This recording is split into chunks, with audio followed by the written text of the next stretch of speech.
Depression ہوتا کیا ہے؟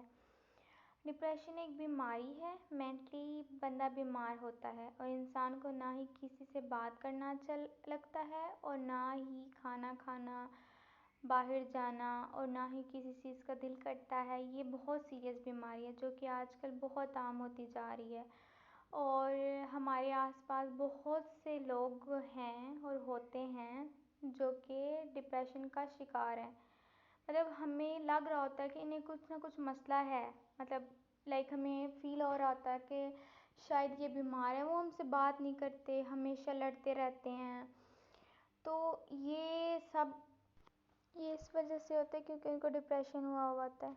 کویشچن ہے کہ ڈپریشن سے کیسے نکلیں؟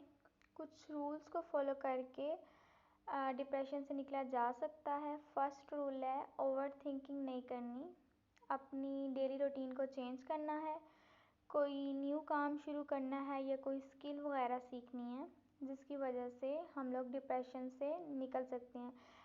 ڈپریشن سے نکلنے کے لیے کچھ وقت لگتا ہے، اتنے جلدی کوئی بھی انسان ڈپریشن سے نہیں نکل سکتا۔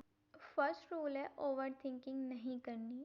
اب اوور تھنکنگ مطلب کہ جو ڈپریشن میں ہوتا ہے نا انسان، بیسیکلی وہ بہت زیادہ اوور تھنکنگ کر رہا ہوتا ہے چیزوں کو لے کے، ہر چھوٹی سی چھوٹی ہر ایک چیز کو سوچ رہا ہوتا ہے کہ مطلب یہ ہو جائے گا وہ ہو جائے گا۔ وہ صرف خیالی باتیں ہوتی ہیں، ویسے کچھ بھی نہیں ہوتا۔ وہ صرف ہمارا جو مائنڈ ہوتا ہے نا وہ بیسیکلی ہمیں کنٹرول کر رہا ہوتا ہے، تو نا کبھی بھی مائنڈ کو کنٹرول کرنے نہیں دینا چاہیے، جبکہ انسان کو چاہیے کہ وہ اپنے مائنڈ کو کنٹرول کرے اور کوئی بھی آپ کے مائنڈ میں خیال آئے تو کچھ بھی نہیں سوچنا، مطلب کسی بھی چیز کے بارے میں نہیں سوچنا۔ اور عجیب سے خیالات آتے ہیں کہ یہ ہو جائے گا وہ ہو جائے گا، نہیں، کسی بھی چیز کے بارے میں نہیں سوچنا۔ اس مائنڈ کو پریزنٹ ٹائم میں ہی ایکٹیو رکھنا ہے۔ جب ہم لوگ پریزنٹ ٹائم میں ایکٹیو رکھتے ہیں نا، ہم لوگ فیوچر کی ٹینشن لیتے ہیں نا، پاسٹ کا کچھ سوچتے ہیں کہ پاسٹ میں جو پاسٹ میں ہونا تھا وہ ہو چکا ہے، اور جو فیوچر کی تو بالکل بھی ٹینشن نہیں لینی۔ جو ہمارا پریزنٹ چل رہا ہے نا، ہمیں صرف اسی کے بارے میں سوچنا ہے اور اسی پہ کام کرنا ہے۔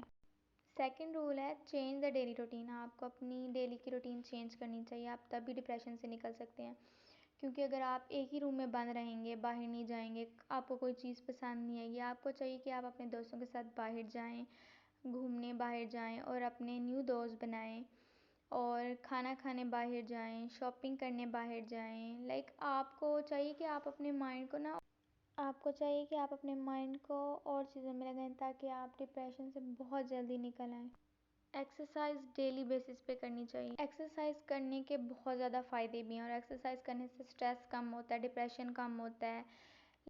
تھرڈ رول ہے کہ کوئی نیو کام کرنا چاہیے، اسکل سیکھنی چاہیے۔ اگر آپ اسٹڈی کر رہے ہیں تو آپ کو اپنی اسٹڈی پہ فوکس کرنا چاہیے، آپ کو کوئی نیو کام سیکھنا چاہیے، کوئی نیو اسکل سیکھنی چاہیے۔ آپ کو ڈیلی بیسس پہ نا کوئی نہ کوئی نیو ایکٹیویٹی کرنی چاہیے تاکہ آپ کا مائنڈ صرف انہی چیزوں کے بارے میں سوچے اور پاسٹ کے بارے میں کچھ بھی نہیں سوچنا چاہیے۔ جو ہونا تھا وہ ہو گیا۔ آپ تبھی ڈپریشن سے نکل سکتے ہیں جب آپ نہ فیوچر کی ٹینشن لیں اور نہ ہی پاسٹ کے بارے میں کچھ بھی سوچیں۔